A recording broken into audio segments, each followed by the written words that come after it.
Buenas tardes, bienvenidos a una nueva sesión de Charlando en el Forestal. En esta oportunidad, acá desde Espacio Forestal, tenemos el placer, el privilegio de volver a recibir a Carlos Tromben. Carlos. Mario, muchas gracias por la invitación. Bienvenido. Gracias por venir nuevamente. En esta oportunidad vamos a hablar de pescado rabioso. La bajada es lo genial del libro. Leyes de pesca y luchas de poder en la derecha chilena. Hay una mezcla acá fulminante de poder y de traición. Sí. Vamos a hacer una pequeña presentación, aunque yo creo que ya todos te conocen, pero por si acaso, para los que nos están viendo. Carlos Tromben nació en Valparaíso, ha combinado la literatura con el periodismo radial y de investigación, es autor de las novelas Poderes Fácticos, Prácticas Rituales, Karma, que bueno, aquí es Karma, ¿no? La Casa de Electra y los libros de cuentos perdidos en el espacio 1 y 2, y sus ficciones históricas Huáscar, Balmaceda y Santa María de Iquique, además del libro de investigación Crónicas Secretas de la Economía Chilena, que fue el gestor del término del joven Piñera. Así es. Se viralizó un poco esa famosillo. Un famosillo dentro de los estudios piñerísticos. La redacción del libro es muy interesante porque vas mezclando tiempos, vas de atrás hacia adelante sin que se note un espacio temporal tan gigante, a pesar de que hablamos desde la época de la colonia hasta ayer mismo. ¿Cómo fue la simbiosis, la mezcla en tu cerebrito para llegar a esto? Mira, el libro partió como un proyecto de investigación respecto a la ley de pesca. Nada más que eso. ¿Ah? Y claro, como la última ley de pesca, la llamada así llamada ley Longueras, es de 2012, fui cronológicamente de los primeros códigos o normativas que rigen a la pesca en Chile. Y de a poco, ¿no? De a poco, cómo se organizó el lobby de la pesca industrial en Chile. Y al final, en el último de los capítulos, el capítulo que era previamente Ley Longueira, apareció este relato de fondo, o esta situación que a mí me pareció que era muy arquetípica, que era la relación y rivalidad entre Longueira y Piñera. Y cómo de alguna manera Piñera, en un momento muy difícil de su primer gobierno, trae a Longueira al gobierno y le encarga sacar una ley de pesca, que era una tarea muy complicada, ¿no? Y que de alguna manera quemó o le desgastó a Longueira en su camino hacia la moneda, ¿no? Porque quedó finalmente la ley con el nombre de Longueira, una ley polémica que ya desde apenas se dictó, ya había quedado como el regalo del mar, la protección del mar, y con el nombre de Longueira, ¿no? Que era como una especie de peso que él ya empezó a cargar, una mochila que él empezó a cargar. Por eso al final aparece la lucha de poder de la derecha y la ley de pesca, porque al final de la investigación, pero en el fondo lo que subyace a esta historia de la pesca es esta lucha de poder, estas zancadillas, estas rivalidades y finalmente este triunfo de Piñera por liderar la derecha. Eso tú lo plasmas al comenzar el libro. Sí. Voy a citar una carta. Mi querido Giorgio, quiero decirte que te quiero mucho y que doy gracias a Dios por haber conocido el amor, aunque haya sido tan corto. También quiero decirte que serás la primera persona en saber si estoy o no embarazada, que volveremos a conversar nuestros temas y que Dios y la vida nos dio una oportunidad, pero las cosas no se dieron. No buscaré culpable porque ya no vale la pena. Esta es una carta de Gregorio Carrillo. Sí. Y yo creo que es como esa hilacha que uno cree que es una hilachita y se convierte en un hilo que tú vas tirando. ¿Algo así te pasó? Sí, efectivamente, ese fue el elemento, esa historia, la de Giorgio Carrillo, el hilo que llevó al Ministerio Público a encontrarse con este enorme iceberg como era el financiamiento ilegal de la política en Chile o la influencia de ciertas empresas sobre el proceso legislativo.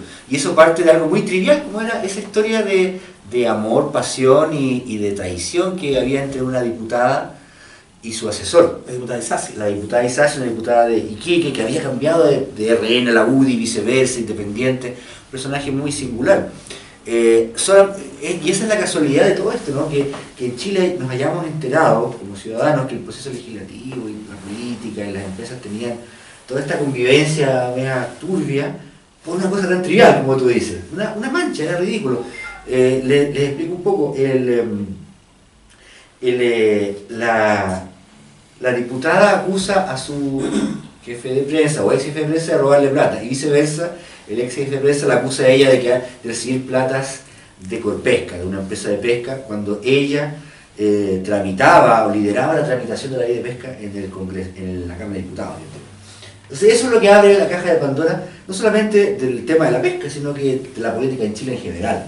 Eso fue en mayo de 2013, el mismo mes en que Longueira comienza su campaña de primarias.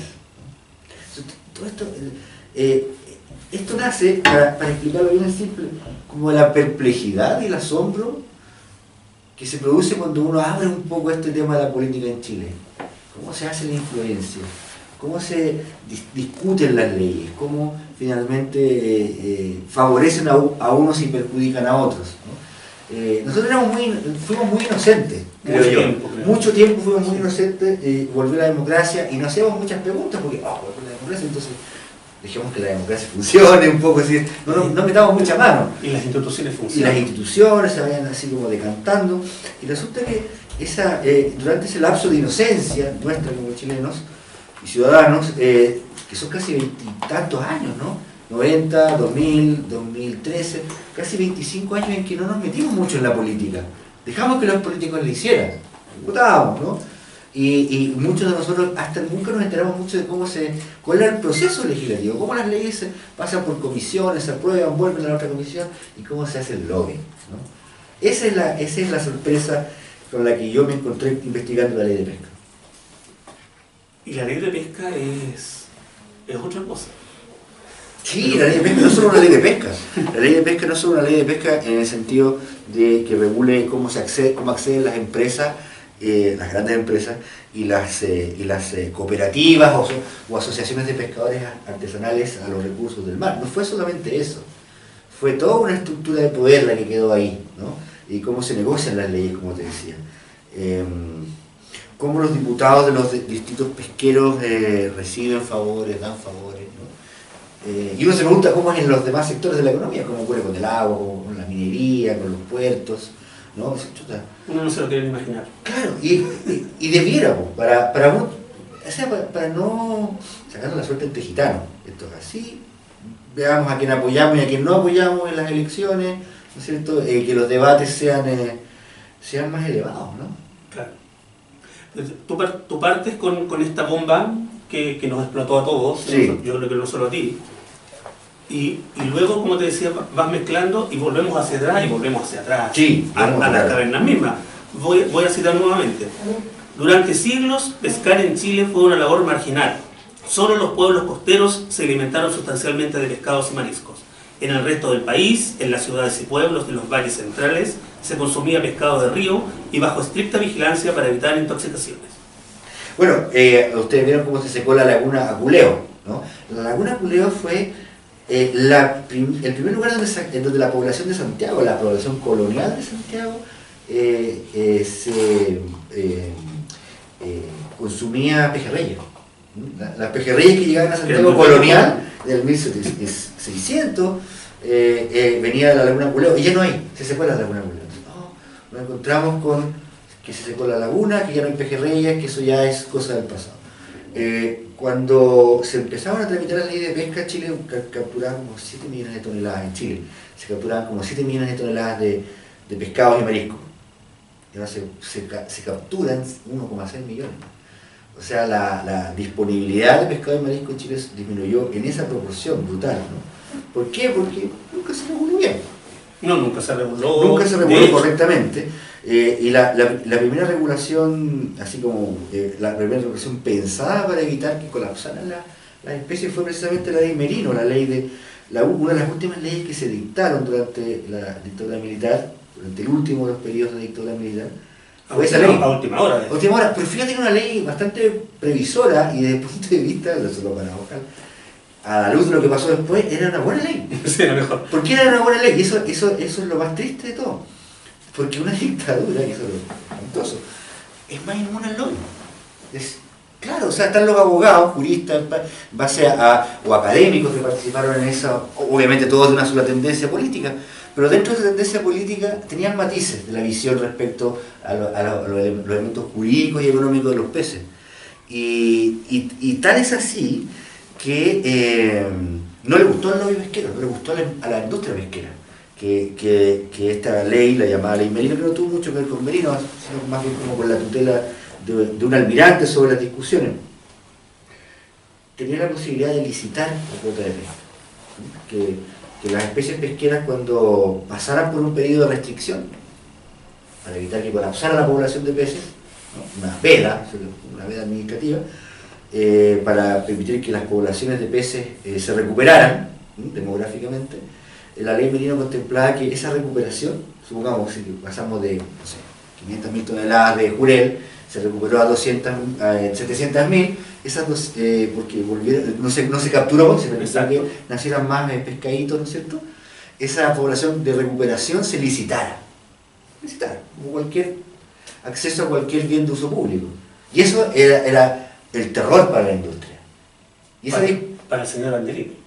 Fundamentalmente, porque era el principal industrial pesquero para Angelini. ¿Y cuál era el principal vehículo de influencia política de Angelini? Era la democracia cristiana. Era prácticamente su partido. Era prácticamente su partido, entonces con la llegada de la democracia y con el gobierno de Erwin, Angelini lanza una gran ofensiva para que no entre en vigencia la ley Merino. Y lo paradojal es que una de las pocas leyes que esta nueva democracia, una de las pocas leyes de la dictadura que esta nueva democracia bloqueó y obstaculizó fue la ley de pesca, no derechos humanos ni temas estructuralmente económicos, no, fue la ley de pesca. Fíjate, entonces es como wow, es como penca, ¿no? Constatar que ese tipo de leyes fueron las que se revirtieron y no otras. Bueno, antes de saltar ese capítulo, no puedo, como librero, saltarme el dato freak de la página 46 para que lo abren los amiguitos que ya tienen el libro. Ya. A partir de 1961, Zona Pesca comenzó a difundir sus actividades a través de una revista bimestral llamada Gaceta Pesquera, cuyo redactor y encargado de publicidad fue un joven antofagastino de ascendencia croata, que más tarde escritor de fama mundial. Antonio Skármeta. Es la primera pega que tuvo en su vida Antonio Skármeta cuando todavía no egresaba de la universidad, fue editar la revista de Zona Pesca, del gran gremio de la industria pesquera de la época. Pero él no tenía nada que ver, él solamente... No, era un joven, probablemente a través de Antofagasta ya había industria pesquera, porque había empresas pesqueras que capturaban ahí, entonces quizás a través de la influencia de algún pariente llegó a eso, no lo sé. Pero es su primera pega. Los primeros textos que firmó Skármeta eran ahí. Muy interesante. Bueno, yo estaba leyendo... Estaba bien escrita, la revista, fíjate que estaba bien, tenía poesía del mar, tenía caricaturas, tenía artículos bien escritos de estadísticas. Era muy Skármeta. Era muy Skármeta, sí, una novela de Skármeta. Qué genial, yo no pude evitarlo. Fue un absoluto mío, pero yo estaba leyendo esto. Es divertido ese dato, sí. Sí, pero ¿qué pasó? Esto está para los datos freak de Barañón. Sí, verdad. Pero sigamos con lo nuestro. Tú hablas en el libro de 5 gobiernos militares de la dictadura cívico-militar, que lo recalcas mucho, y me encantó. Porque así deberíamos llamarle todo. De hecho, es más cívico que militar, si lo ponemos en... Sí. Tú hablas muy claro acá de cómo se va gestando esta colusión. No meterán preso por decirlo, porque se supone que no hay, ¿verdad? Pero cómo fue comprando empresas Angelini de una forma increíble. Tú lo vas relatando acá paso a paso y uno queda con la impresión de que todo esto es legal, pero es increíblemente anómalo. O sea, anómalo en el sentido de reñido con la ley, no. Lo que habla, la expansión de Anacleto Angelini habla de una estrategia empresarial muy eficaz, ¿no? Que no se le ven aristas legales comprometedoras, pero sí una lucidez en el sentido de cómo maneja su plata un italiano. Un inmigrante italiano es cauteloso, ahorrativo, muy austero, mientras otros empresarios nacionales son derrochadores. Por ejemplo, otros empresarios que crecieron más o menos en esa época, Ricardo Claro, otros como Manuel Cruzat, Fernando Larraín, eran empresarios de raigambre aristocrática chilena, oligárquica, que en esos años 60, 70 se enriquecieron y mostraban riqueza, les gustaba andar en autos caros, paltones, del Club de la Unión, ¿no es cierto? Y ellos, en contraste con ellos, Angelini era epítome de la austeridad, del bajo perfil, ¿no es cierto? De un hombre que no derrocha dinero, que no le gusta mostrarlo, tener grandes mansiones, y lentamente, de a poquito, mientras esos paltones y pechugones del Club de la Unión caen con las recesiones, o él no, él está bien preparado, no tiene plata en caja, porque entonces cuando viene la recesión del 75, él se queda con algunas empresas, pues las compra baratas, porque las recesiones lo que tienen de particular, las crisis económicas, es que las cosas valen poca plata. Las casas se desvalorizan, las empresas se desvalorizan, los activos se desvalorizan. Entonces, el que tiene cash puede comprar barato, aprovecha. ¿Y por qué tiene cash cuando los otros no tienen? Porque fue cauteloso. O sea, ahí hay una historia como más bien de mérito empresarial, si tú quieres. Algunas de las empresas de Angelini fueron intervenidas durante la Unidad Popular. Eperva, después se relicitaron, y si él tenía, supongamos, tenía un 15% del capital de esa empresa, después de la reprivatización del 74-75 durante el gobierno militar, cívico-militar, él sube su participación a 45, ante todo. Y los otros socios les van vendiendo, entonces él siempre se las arregla, y durante la gran recesión de 82 a 86, ahí él ya compró casi la mitad del sector pesquero industrial, ¿no? O sea, más que ilícito, lo que hay es una gran astucia, así es un personaje como de... Angelini es como un personaje de teleserie brasilera. Claro, ustedes ven esas teleseries brasileñas de inmigrantes italianos que son como así, ¿no es cierto? Angelini, piensen ustedes que toda su vida casada con la misma esposa, sin hijos. Uno se lo imagina a Angelini apagando la luz después que se va, ¿no es cierto? Mujer, ¿por qué está viendo la tetera? Aunque el tipo tenga 100 millones de dólares en el banco, ¿te fijas? Y siempre fue al mismo restaurante, y nunca dio una entrevista, de muy bajo perfil, mientras que los otros no, a los otros se les gustaba exhibirse, a esos otros empresarios chilenos. Tú eres muy buen investigador, eso ya nos has dado varias veces los visos de lo que es tu trabajo investigativo. Sin embargo, reconoces en el libro lo poco que se sabe de Angelini. Sí, porque lo único que hay es una biografía oficial de él, hecha cuando después que él falleció, ¿no es cierto? Alguna nota en el diario de Nación, no se sabe mucho más.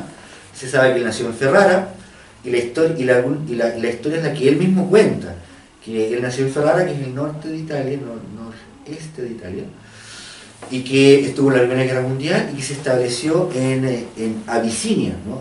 En esa época una colonia italiana en lo que ahora es Etiopía, claro. Y que ahí se había dedicado al comercio de la sal, ¿no? Y que no llegó pobre a Chile. Y que exactamente llevaba un capital y 2 hermanos. Entonces también volvemos a la historia de la teleserie brasilera, 3 hermanos, ¿no es cierto? Fabio, Angelini, Anacleto, y tercero se me va el nombre, y se asignan responsabilidades en las empresas, ¿no?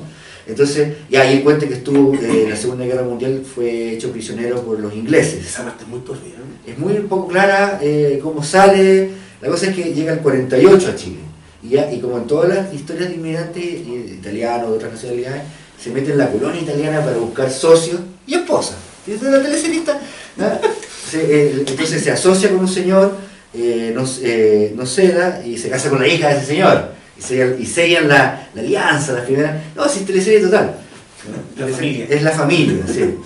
Pero sí podemos tener... Todos de cuatro cristianos. Exacto. Es un dato duro. Eso es para allá iba. Sí. Precisamente para allá iba mi próxima pregunta. Pero todo eso siempre con la democracia cristiana. Siempre, porque hay que considerar que la transición, encabezó la segunda parte de la oposición a la dictadura cívico-militar, la democracia cristiana, ¿no? Por el lado como con apoyo de Estados Unidos, ¿no es verdad? Y de ciertos empresarios que como Angelini veían perfectamente para dónde iba la micro.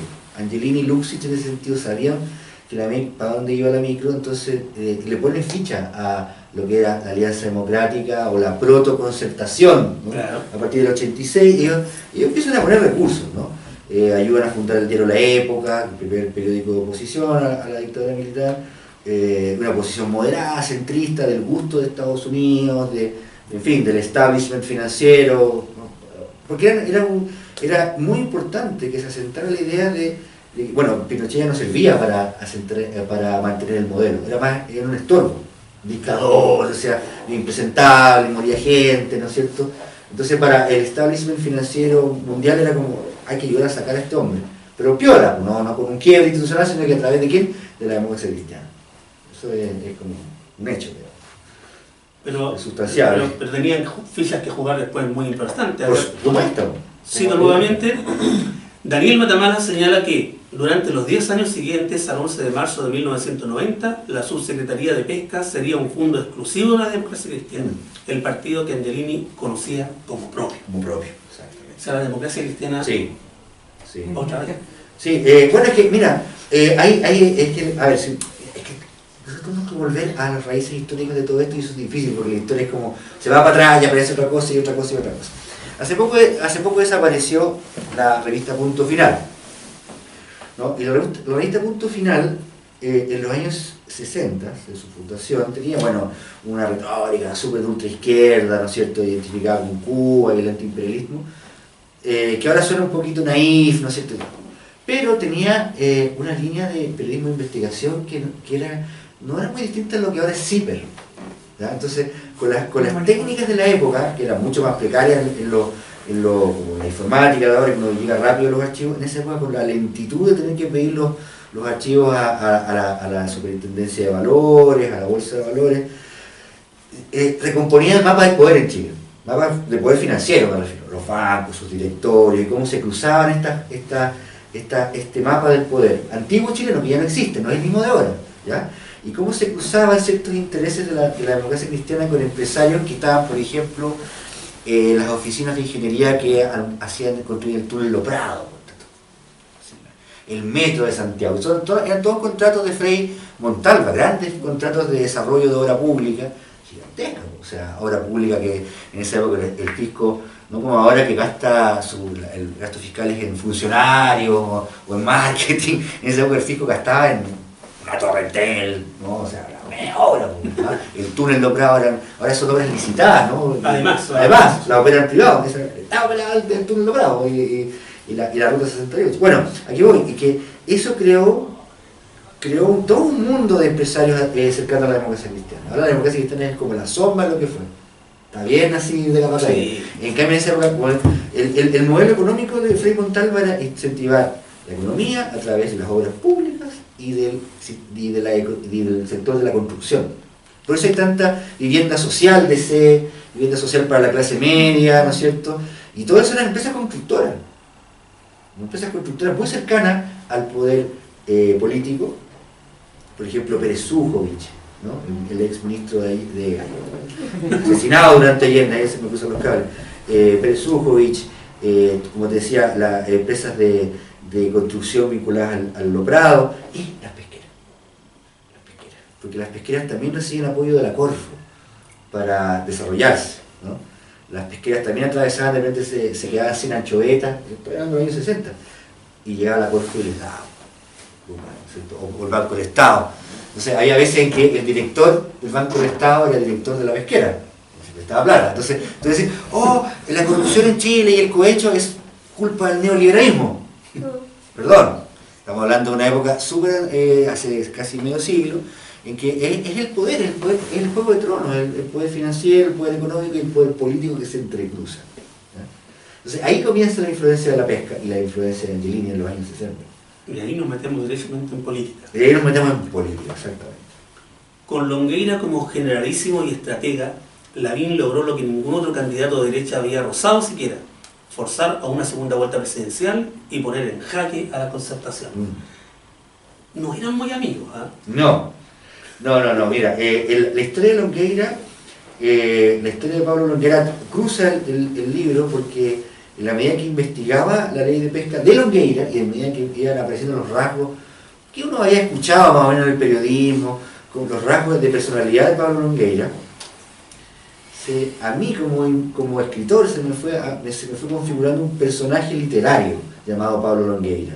¿Y por qué digo literario? Porque Longueira tenía en sus años de gloria, en sus años de poder, una fachada, una máscara de fortaleza, de pasión política, de mucho apego a lo religioso, y se veía como una persona fuerte, ¿no? y después de su caída, de lo que vino después de la ley de pesca, por eso digo que para él fue como un regalo envenenado, o sea, viene la decadencia de Longueira y se va mostrando un Pablo Longueira muy frágil, muy vulnerable, ¿no? Un hombre que tiene serias carencias afectivas de su infancia, carencias vinculadas a la ausencia de una figura paterna, ¿no? Un padre distante, un padre lejano, un niño solitario, trabajador, ñoño, fome, ¿no es cierto? Empaquetado, estudiante de ingeniería, que pololea con una misma chica y se quiere casar y ser un ejecutivo de la empresa privada. Él no quería ser un político, ¿no? Y aparece Jaime Guzmán y lo jala hacia la política. Entonces, toda la vida política de Longueira es alguien que no toma decisiones por sí mismo. Él no las toma, es como se ve siempre empujado. Por eso es un personaje literario, tan arquetípico, ¿no? No es que yo quiero ser político y quiero dar cosas, no. Llega Jaime y te dice, vaya para allá. Entonces, preséntese, Pablo, preséntate a liderar la Federación de Estudiantes de la Universidad de Chile. Pero preséntate, y voy, y gana, y le dan la presidencia. Y después Pablo hace tal cosa, y Pablo va, ¿no? Pablo quería ser un funcionario, un ejecutivo de la empresa privada, del mundo del retail, y Jaime de nuevo lo saca y lo pone a trabajar en el Ministerio de la Vivienda. El Ministerio de la Vivienda era clave en los años 80 para distribuir, todavía lo es, para distribuir los subsidios de vivienda, ¿no? Y en ese tiempo estaba muy focalizado, ahora es más amplio, más para la clase media, pero en los años 80 era netamente para las poblaciones, para la gente, era para armar el frente de lo que después sería la UDI popular. Claro. Entonces, como te digo, va apareciendo Longueira, que es alguien que no toma decisiones, que lo mandan y va, y anda a la pelea, Pablo, y Pablo va a la pelea. Entonces lo refleja muy bien en una parte cuando él tiene que dar un discurso. El discurso no, Y el discurso se lo hizo Guzmán, y es muy interesante como vemos hoy en día, en contraste con lo que vemos hoy en día los estudiantes desde 2011. Es un discurso fascinante, porque es un discurso de un joven gremialista en una universidad de Chile intervenida por los militares ante un rector militar, y Pablo tiene que mostrarse un poquito rebelde dentro del orden. Entonces dice, nos han subido la matrícula y queremos calidad en los profesores, y es todo muy empaquetado de pacotilla, ¿no? Y este joven, bueno. Entonces Pablo Longueira es un soldado de Jaime Guzmán, es un títere, y no digo en sentido despreciativo hacia Pablo Longueira, títere en el sentido de que no ejerce una voluntad propia, y cuando trata de ejercerlo, después de la muerte de Jaime Guzmán, cuando él tiene que ser, cuando Pablo Longueira tiene que ser en el mundo, instalarse en el mundo, como dicen los psicólogos, tiene toda esta cosa mística que deja Jaime Guzmán, ¿no? Y empieza a hacer una labor clave, estratega electoral. Él es ingeniero, entonces hace una planificación electoral muy eficaz y que le va dando grandes réditos a la UDI. Claro, sí. Y de un partido pequeño en el 89, crece el 92, y crece el 97, y crece el 2001, siempre de la mano de Longueira negociador. Longueira que traza las plantillas electorales y va a negociar con RN, un verdadero perro de presa. No, no vamos a ceder, y si no. Eso siempre, y ahí Lavín le ve potencial. Nadie lo pescaba mucho, ¿no? Él no era el líder innato de la UDI, mucho más aventajados eran Coloma, obviamente, no era el compañero de Jaime Guzmán, Coloma, hijo de un político tradicional de la derecha, claro que era muy de segunda fila. Y con sus logros electorales, Lavín dice, no, yo quiero trabajar con Pablo. ¿Te fijas? Y así llegamos a lo que era empoderado, que dura más o menos entre su época de apogeo, entre el gobierno de Lagos, ¿no es cierto?, y su gran caída con el 2012. ¿Así que la conversación? Sí, por favor. Yo tengo una duda. Recordar a la ex jefa de prensa de la UDI, Lili Zúñiga, donde hacía la definición de que el único que representaba la esencia de la UDI popular era Pablo Longueira, versus los grandes coroneles, los Chávez y todo eso. ¿Es tan así? Sí, claro, porque eso comienza como les comentaba, con la gestión de él en el Ministerio de la Vivienda. Ahí empieza a tejer una red en las poblaciones, ¿no? De dirigentes que después serían concejales de la UDI, que después sería un semillero de la UDI popular, o de lo que se entiende por aquello. Y no, porque genuinamente es popular, tiene arraigo y que él usaría por primera vez políticamente el año 1988, cuando la derecha previa al plebiscito tiene que unirse, ¿no?, para enfrentar el plebiscito y formar un solo partido que se llamaba Renovación Nacional, donde estaban Sergio Nofre Jarpa y Jaime Guzmán, el agua y el aceite, ¿no? El agua y el aceite, y tienen un conflicto gravísimo para elegir directiva. Que está muy bien relatado acá. Es una pelea pero extraordinaria. Capítulo maravilloso. Y Longueira trae a estos sectores populares a rodear la sede de RN cuando están votando. Entonces, y para impugnar la lista de RN, que eran como la derecha pechugona, la derecha Club de la Unión, la derecha pituca, ¿no? Entonces llega esta derecha popular, ¿no es cierto?, a rodear. Entonces, y Longueira es el que lleva a la cuesta, pues, así, ¿no? Y los tipos pifian, no al fraude. Y entonces llegaba Sergio Nofre Jarpa y no sabía dónde meterse. Alamán, por ejemplo, que era un joven abogado también, de rugbyista, de colegio privado, ¿no es cierto? Cuadrado, ¿no es cierto? Entonces, claro, ese es así, es tal, de él viene. Pero y en la historia en la que tú relatas, claro, él nunca quiso ser político. No. O sea, Pablo Longueira es un invento de Jaime Guzmán. Es prácticamente un invento de Jaime Guzmán, sí. Entonces, por eso, a diferencia de Piñera, que es un invento de sí mismo, si tuviésemos que usar la categoría así de Humberto Maturana, podríamos decir que Piñera es autopoético, ¿no? Él es sí mismo, y va con su propio objetivo. Y así como él mismo lleva su propio objetivo, él mismo encara la derrota y aprende de la derrota. Piñera siempre aprende de la derrota, siempre aprende de sus errores. Lo que pasa es que siempre comete nuevos errores, pero los errores los hace. Si tú lo ves a lo largo, si no sería presidente dos veces. No, obviamente, no habría sido presidente dos veces. Es un tipo que está hecho para ganar, es como un alacrán que, donde pega, derrota y somete a su adversario. De ahí que construye algo de otra cosa, pero siempre gana, siempre derrota al adversario. En cambio, Longueira, como no toma decisiones propias, ¿no?, sino que tiene una exterioridad, una especie de super yo freudiano muy grande, una exterioridad muy grande, muy pesada, religiosa, ¿no?, de Jaime Guzmán, no es alguien que tenga una interioridad muy compleja. De hecho, como si tú los discursos de Longueira son súper torpes, como van a sus frases, son todas muy chungas, ¿no? En el Congreso no habla de corrido, nunca habló de corrido. O sea, pero Piñera obviamente tuvo la visión de cómo votar de alguna forma esta figura de Pablo Longueira. Sí, yo creo que sí. Toda esa estrategia está acá. Yo creo que sí, que es que no hice la tarea, pero... No, se ve que los adversarios de Piñera a lo largo del tiempo van quedando en el camino, y eso nos debiera decir algo. Sus adversarios van quedando en el camino. Oh, qué curioso, ¿no? Para el lado, para el lado, ¿no? Y los ex enemigos los meten en posiciones que se expongan, que se quemen un poco, ¿no? Es una estrategia. En cambio, los límites de las estrategias de Longueira eran muy de corto plazo. Bueno, por algo pasó lo que pasó. ¿Qué pasó esa noche? Nunca supimos y probablemente nunca sepamos en un buen tiempo qué pasó esa noche, ese fin de semana, claro, del 17, la previa al 17 de julio de 2013. El relato que haces de cómo estaba la Lavín tratando de convencer. ¿Qué pasó? ¿Qué pasó? Porque él gana la primaria el 30 de junio del 2013, pues, un margen pequeño, derrota a Alamán en la primaria de la derecha. Tuitea un par de cosas durante esa semana, unas actividades bien flojas, ¿sí? Como se reúne con Alamán, hace un par de declaraciones y después empieza como a desaparecer. Y los últimos 7 días antes de su bajada no se sabe nada de él. No aparece en los medios, no tuitea nada, no hace ningún posteo de redes sociales.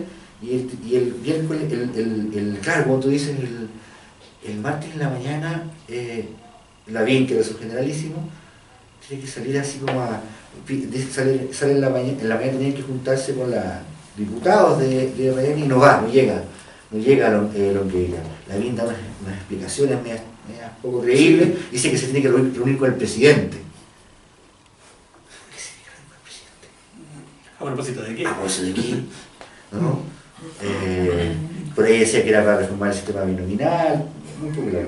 Y en la tarde los hijos dan esta conferencia de prensa que dicen que el padre está aquejado de una muy intensa depresión. Pero nadie vio lo que podía pasar. No. Nadie vio. ¿Qué ha sido de Pablo Longueira? No, nadie sabe, nadie preguntó en esa semana qué había ocurrido con él.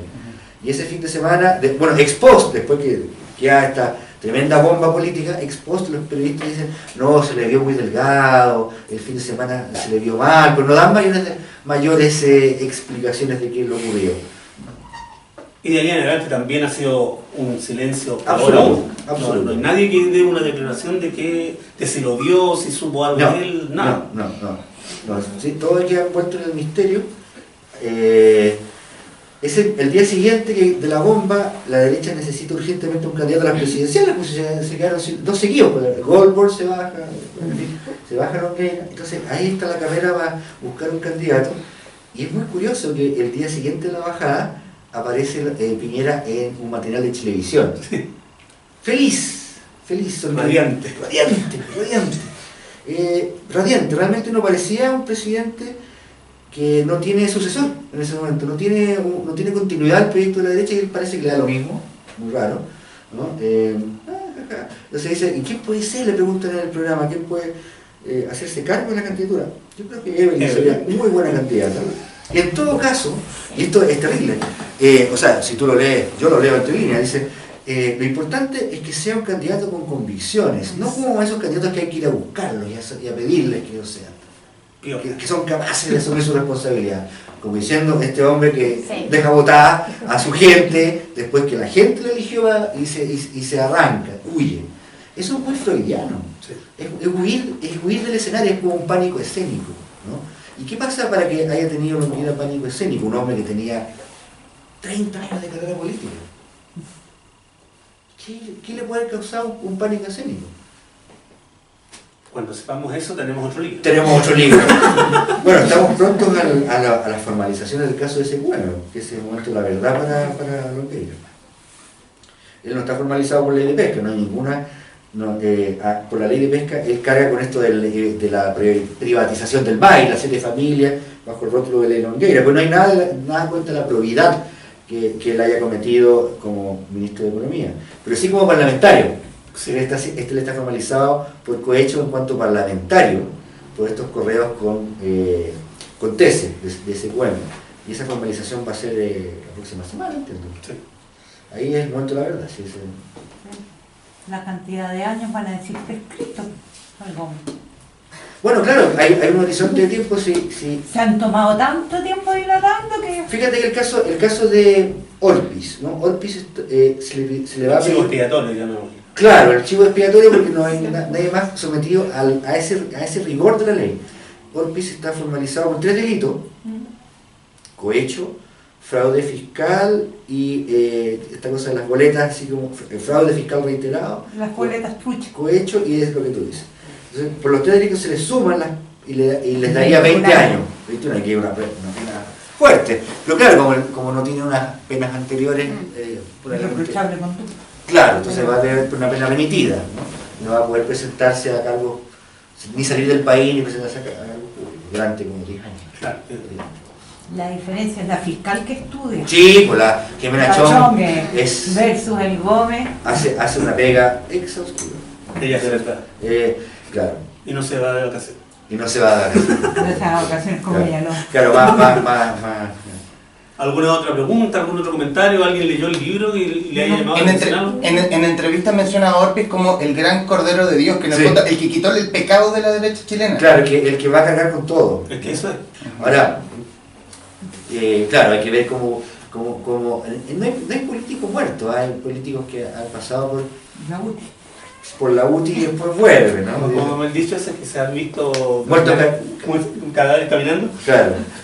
Muertos cargando. Muertos cargando. Es el dicho tradicional chileno.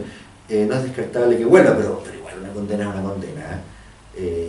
Acuérdense ustedes de otros personajes que cayeron en desgracia que eran los poderosos de los años 2000, por ahí, en el progresismo, en el PPD, hay varios que cayeron y nunca más volvieron. Rebolledo. Ese te digo yo, Rebolledo y varios más. Sí. Hay otros que cayeron en desgracia por otros motivos. Sí. Lavandero, Chao, ¿no es cierto? Charlson.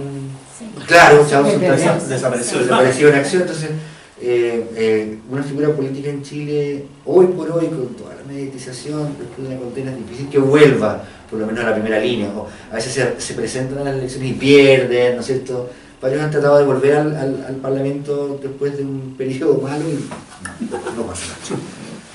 Pero terminemos con lo nuestro para que parezca que estamos hablando de pesca. El asunto de las cuotas de pesca Sí. y cómo se armó todo Sí. la chimuchina, ¿cómo piensas tú que quedó en definitiva?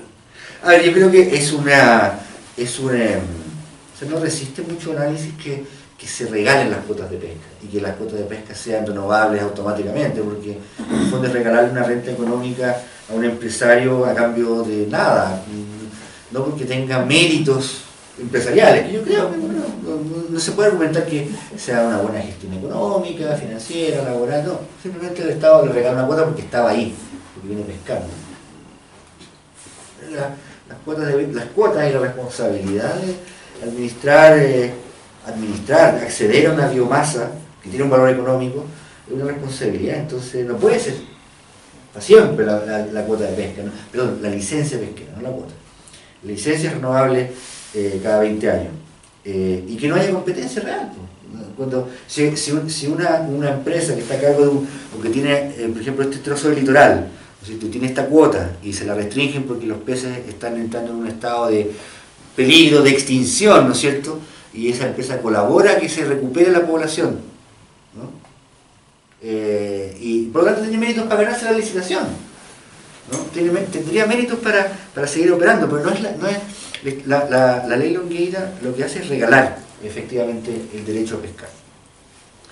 Y eso es lo más cuestionable. ¿Tendría alguna solución todo esto si alguna vez nos pusiéramos de acuerdo en de quién son los peces? ¿Cómo Es que eso es súper complicado. Yo le di muchas vueltas en el libro, y tratando de ver los argumentos de un lado y de otro. Y los voy a ordenar para que ustedes también hagan su mismo juicio, hagan su propio juicio, porque yo tampoco lo tengo tan claro.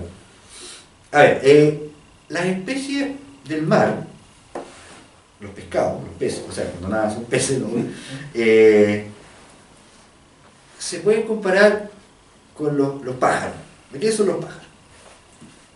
De nadie. De nadie. O sea, uno podría decir, no son de nadie, pero para evitar que desaparezcan supongamos, no tenemos muchos en Chile, pero aves migratorias o patos que migran. Entonces, si yo veo un pato pasando encima de mi propiedad, por ejemplo, y agarro una escopeta, me echo el pato y lo cocino. El mío me lo como. Me lo como. Entonces, ahí es fácil porque yo tengo capacidad para disparar y cazar un pato, 2 patos. Entonces ahí el problema de quién es el pato es irrelevante. Estaba pasando encima de mi propiedad, lo casé. ¿Ya? Pero si yo me uniera con todos los vecinos de un campo y nos ponemos de acuerdo, vamos a cazar patos, y cazamos 350 patos en una tarde y 1500 patos en un mes, y los vendemos, y hacemos una empresa de patos, es distinto. Ahí el estatus jurídico del pato hay que hacerse cargo de quién es, y quién paga por el derecho a cazarlo, y qué tipo de impuestos va a pagar, ¿no es cierto? Y si se va a hacer cargo el problema de que los patos se extingan, ¿no es cierto? O sea, son tuyos en el momento que van pasando solamente por tu casa, exactamente. o puedes matar al que está pasando por el lado. Exactamente, o voy a la calle. A la calle a cazar patos. Entonces, ese es el tema de la pesca. Entonces, cuando se discutió la ley Longueira, yo creo que fue un error de parte del Partido Socialista o todavía se llamaba Concertación, creo, invocar que los peces eran del Estado. Porque eso iba a generar mucho ruido, ¿no? Es decir, los peces son estatales. ¿Cómo te explico? Suena feo. Que suena feo, suena feo porque además los peces migran.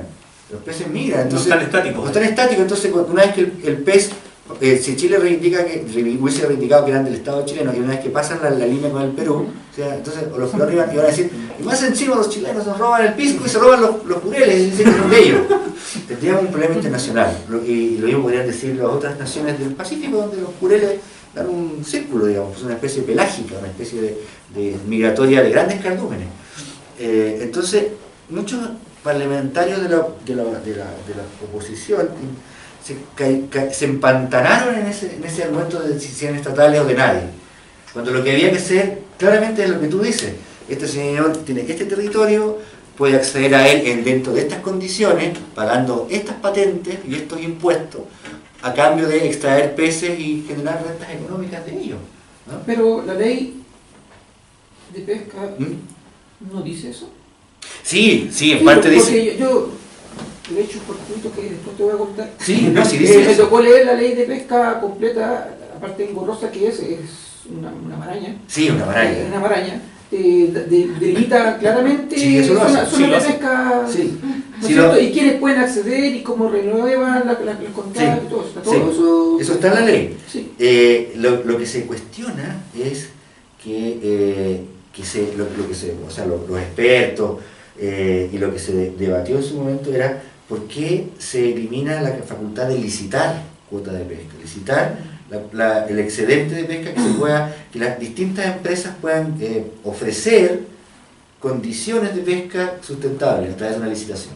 Eso se descartó, hizo siempre la industria se negó y se opuso con éxito a que eso se incluyera en la ley. No, las cuotas, los territorios están delimitados, ¿no es cierto? Las cuotas, sí, y eso funciona bastante bien, y se monitorea, y por eso la cuota es tan baja hoy en día, porque realmente no hay pescado. ¿Ah? No, eso está incluido. Lo que dejó fuera, y eso es lo que se critica, fueron las licitaciones de la cuota de recuperación, Claro, y de que la licencia fuese renovable Y cómo automáticamente. se van traspasando entre las pesqueras y Claro.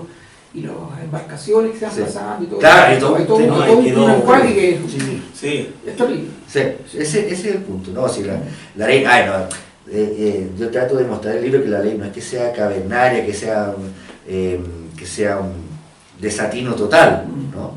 La historia de la ley de pesca es la historia de cómo no se puede dictar una ley definitiva que ya no se tenga que revisar más y punto. Es la historia de cómo otros poderes, que en este caso ya vimos claramente Claro, que son son empresas. políticos, Claro. más que empresariales incluso, Sí.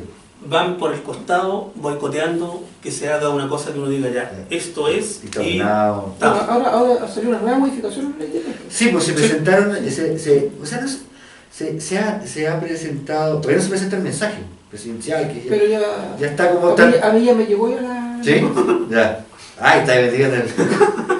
pero Es parte de lo político. No, me llega por traducción Ah, para los japoneses. ya. Claro, por ejemplo, eso, es que los problemas internacionales que crea el hecho de que, Eso todas las de pesqueras cómo está, japonesas son que están metidas en el Sí, proyecto. claro. Entonces, a mí ya entonces tienen como por traducción. ¿alguna otra consulta? ¿Ninguna? ¿Comentario? Oye, muchas gracias por venir. Muy agradecido y poder conversar con ustedes y mostrarles un poco este libro. Estos libros son complicados de hacer, toman su tiempo y además tienen su cuota de ¿cómo llamarlo? De cortapisas y obstáculos que se le anteponen a su difusión, ¿no? En los medios escritos, sobre todo En la prensa. en la prensa escrita tienen como que es muy difícil que se comente, están como medio personas no gratas, digamos, este libro en Mercurio y Copesa. Así que es extraño, sí. Así que, Fue como Mercurio y Copesa. Mercurio y Copesa, dice. Ahora, lo curioso es que en las radios de ellos igual uno puede hablar, pero hay un tema con la prensa escrita. Pero ya es como común en tus libros. Sí, en lo periodístico, en las novelas no. Sí, claro. Sí, es muy raro eso, porque No, tú no, no no, veas no, los no. ellos hasta la burla. Sí, Les sí. falta poco poner publicidad. No, si eso, como digo, es que claro, porque la cultura, la parte de ficción no les provoca mayor problema. Es la investigación de temas de contingencia lo que de alguna manera nos incomoda, creo yo. Hay varias señales de que es así. Así que le agradezco que me ayuden a difundirlo y a discutirlo, porque en el fondo, miren, lo que necesitamos ahora nosotros en estos momentos que son complicados para nuestra democracia, para nuestro país en muchos aspectos, es la participación Ciudadana. Claro, que nos saquemos un poco las anteojeras de que esto lo hacen los técnicos se encargan de todo, lo hacen bien, los políticos discuten, no es así. Ahora, afortunadamente tenemos una ley de lobby y hay mayor transparencia, los tipos tienen que informar sus encuentros, los encuentros que sostienen, tienen que informar las reuniones que sostienen, hay leyes de probidad, ¿cómo se llama? ¿Cómo se llama la ley sí, bien digo, las leyes de probidad, de transparencia, financiamiento de la política, entonces hay más elementos para hacerse cargo. Yo no sé si estamos a tiempo de salvar algo, ¿ah? ¿Por qué? Porque ya hay como un vector así medio de entropía del sistema político nuestro, ¿no? Por una parte también hay algo saludable, que hay nuevos rostros en el Parlamento, de todas las tendencias. A mí me ha tocado, por ejemplo, en labor radial, entrevistar a diputados jóvenes. El otro día fue un diputado de RN, de distritos populares de Santiago, y por ejemplo decía que soy de derecha, pero estoy en contra de la AFP, por ejemplo. Está súper en contra de la AFP. Entonces había una reflexión y había una novedad en aquello. No había un bloque político totalmente así pro sistema que lo va a defender hasta el fin de los tiempos. No, hay matices hoy en día y eso es saludable. Salió Evópolis, salió el Frente Amplio, con todos sus partidos que lo componen. Hay más miradas, hay leyes más modernas, pero igual la cuestión muere mal porque estamos en un país que está envejeciendo, un país que se está quedando sin recursos, un país que no inventa cuestiones nuevas. Si ustedes ven, todos los empresarios son los mismos de hace 30 años, no le meten muchas lucas a esos empresarios a la innovación, a los emprendedores, a las ideas nuevas. Por ahí se están haciendo ciertas cosas, ahora con el tema de las mujeres, por ejemplo el señor de la CPC, Suecia, no, hagamos cosas y está proponiendo ideas, está haciendo propositivo, y eso hay que destacarlo y reconocerlo. Pero son todas cosas reactivas. ¿Ah? Cosas reactivas. Son reactivas, pero antes era como, no todavía el modelo, ahora están viendo y por lo tanto yo creo que también hay una mirada a ellos mismos de que esto puede irse al tacho, ¿no? Al tacho. Entonces, me gustaría pensar que con yo y varios colegas estamos, Mauricio Weibel, Víctor Herrero, Carlos Vaso, en fin, estamos contribuyendo desde lo que se puede, porque también estamos viviendo tiempos duros para el periodismo, se achican las redacciones periodísticas, entonces quisiera pensar que estamos contribuyendo a la democracia. Oye, una pregunta respecto al trabajo de investigación, ¿cuánto tiempo te demoraste en Un par de años, claro. En la investigación. En escribir no tanto, porque durante ese caso va armando un esquema, claro, rellena. Pero Sí, como 2 años de investigación. Ahora son 5 leyes, cada ley, y porque la biblioteca del Congreso tiene este gran archivo que se llama Historia de la Ley. Entonces cada ley tiene una historia de la ley, y la historia de la ley son todos los debates, y cada ley, que son 5 leyes, tiene como 700 páginas. Y el expediente del caso por pesca tiene como 60 tomos.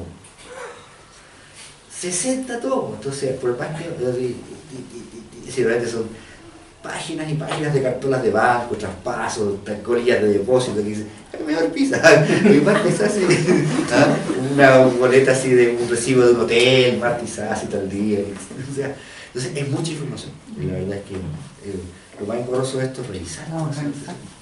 Y validar todo eso. Claro, puedes chequearlo, cruzar con las fechas de otros acontecimientos. Seleccionar también. Claro, pues digo, llegar por ejemplo a esos correos, esos correos de Giorgio Carrillo. Oh, esos correos son increíbles, los de No, y las transcripciones al final de los testigos. Los testigos, Orpis, el otro, los sindicalistas de la pesca que llegan al Congreso, Marty Sassi cuando empieza a hablar, y Marty Sassi es como una persona sin filtro, es como una persona... Y sin vergüenza, ¿no? Media patética, media teleserie, sin rubia, y entonces yo llegué a Iquique, o sea, ella es de Iquique, y ¿cómo se llama el cacique de Iquique? Soria. Entonces llegó el hijo de Soria a decirme que hiciera tal cosa, y yo le dije que se metiera su cuestión por la raja, se lo dice al juez, así como, o sea, perdón, al fiscal, así como, tira chuchar, fiscal, no tiene filtro, así, no voy a aceptar que nos digan, mami, a concha de tu madre. Pobre mujer, da como penita, así, ¿no? Como un poquito de, como esta política... Como ganas de abrazarla. Sí, de protegerla, Todo va a pasar. no se exponga, vuelva a su casa, sé, como, no, Cariñito, un cariñito, porque es una persona vulnerable. Entonces, a mí me pasa mucho eso, las personas que, como Pablo Longueira, que se abren, que uno puede vislumbrar su fragilidad, me dan como ganas de, no sé, de abrazar. Aquí estamos mal, estamos equivocados, ustedes están haciendo otra cosa. Nunca deben haberse metido en la política, de haber seguido su propio impulso de ser un ejecutivo, un abogado, un hombre de la vida privada. No, sería mucho más feliz de haberse metido en este rollo de la política para no estar realmente diputado. En cambio, nuestro presidente, sí, el presidente por lo menos para ganar elecciones, no sé. Sí. Oye, muchas gracias. No, gracias a ti. No te voy a preguntar qué viene porque después de esto yo creo que vas a descansar un ratito. Un descanso, sí. Sí. Bueno, antes de cerrar, les recomendamos por supuesto Estado Rabioso. Se pueden comprarlo acá mejor, pero cómprenlo en su librería favorita, que espero que sea esta. Estado Rabioso de Carlos Tromben, ediciones B. Realmente se pasa muy bien leyendo algo que no deberíamos pasar bien, pero así es tu literatura, ¿no? Muchas gracias. Muchas gracias a todos por venir. Un aplauso para Carlos.